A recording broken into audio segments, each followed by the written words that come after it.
Hello and welcome to Education at SSBJ online video tutorials.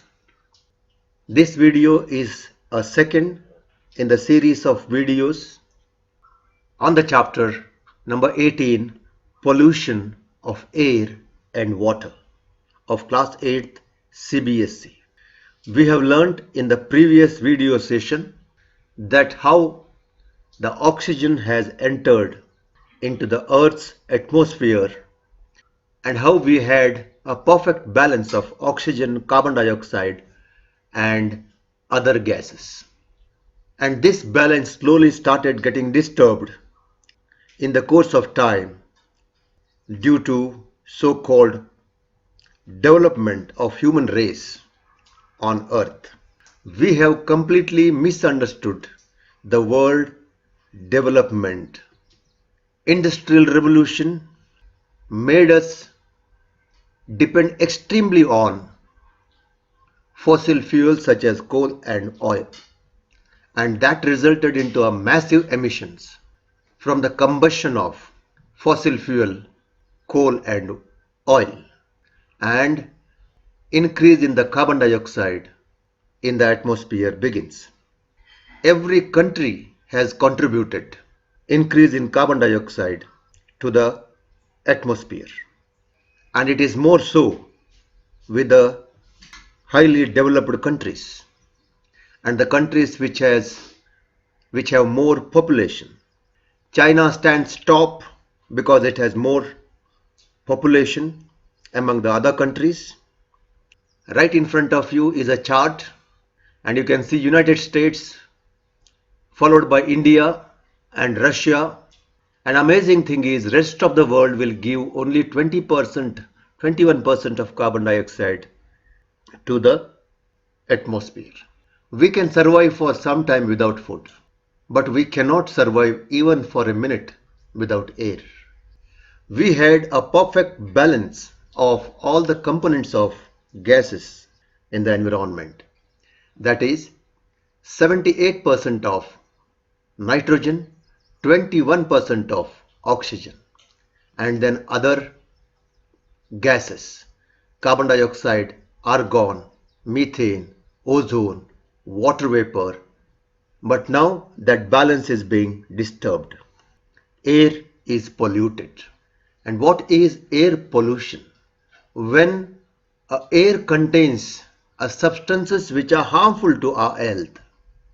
When the air contains substances which are harmful to our health, not only our health of any of the organisms on earth, living and non-living also, it is referred to as air pollution. So when the air is contaminated by unwanted substance which have a harmful effect on both the living and non-living, okay, to be underlined here, living and non-living, because air pollution not only affects living organisms as far as their health is concerned, but it spoils a non-living thing which are there in the nature. Let us discuss the factors which contribute these harmful substances into the atmosphere. To start with, the first one is industries, or we call it as factories. There is a contribution of every factory as far as carbon emission is concerned into the atmosphere. Every factory contributes. So more of industries in the country, more is a contribution of carbon emission. More the development, more usage is of motors such as car and truck. And you must have observed that nowadays every family has got a car, sometimes more than one car.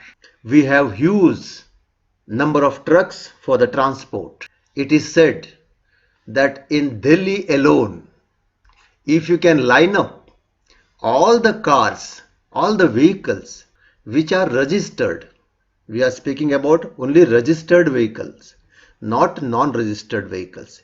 If you line up all the vehicles of Delhi, the length would be nearly equal to the combined length of two longest rivers in the world, Nile and Amazon. And that is the population of vehicles in the world.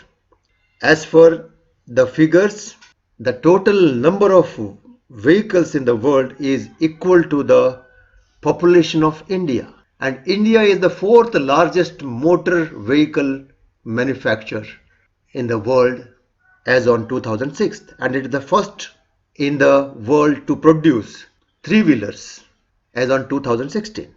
Now think of these many number of vehicles in every village of our country, and what would be the condition of the country in future.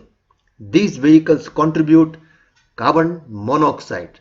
When the oil is not burnt properly, then carbon monoxide is produced. Its formula is CO, whereas carbon dioxide is CO2, right? So vehicle produces both carbon monoxide as well as carbon dioxide. Then there are some other gases such as nitrogen oxides and smoke, and again a dangerous particle such as lead. Now our body requires oxygen. We depend completely on a fresh air, and by fresh air we mean oxygen. Our heart, our lungs receive oxygen, then our heart sends this oxygen to every part of our body through blood circulation. Now, for the blood to contain oxygen, we have to breathe oxygen.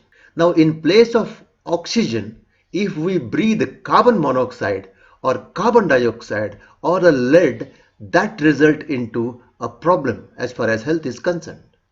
So instead of oxygen rich organs, we develop rest of the not required elements deposited all over the body, which will result into unhealthy condition, and the lifespan of humans will reduce. Next factor is wildfires. You must have heard that sometimes due to many reasons such as again humans or many natural reasons such as lightning and other things, or a friction in a very hot condition, the entire forest will come into fire, and that is what is called wildfire. Sometimes it is uncontrollable, and more of carbon dioxide and carbon monoxide, right, CO, will enter into the atmosphere and earth getting more polluted. The third factor is pollens. And what are pollens? Pollens are a kind of a powdery particle. It's kind of a powder which are from the seeds of the plants.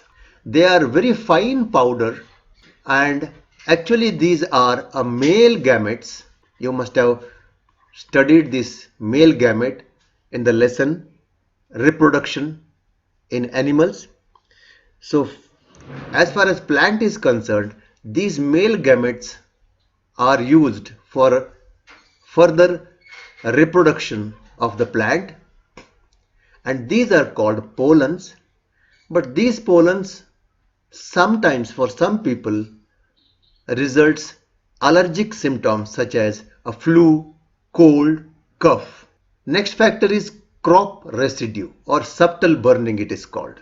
You will see this in most of the North Indian part, where at the end of the harvesting the leftover crop is being burnt.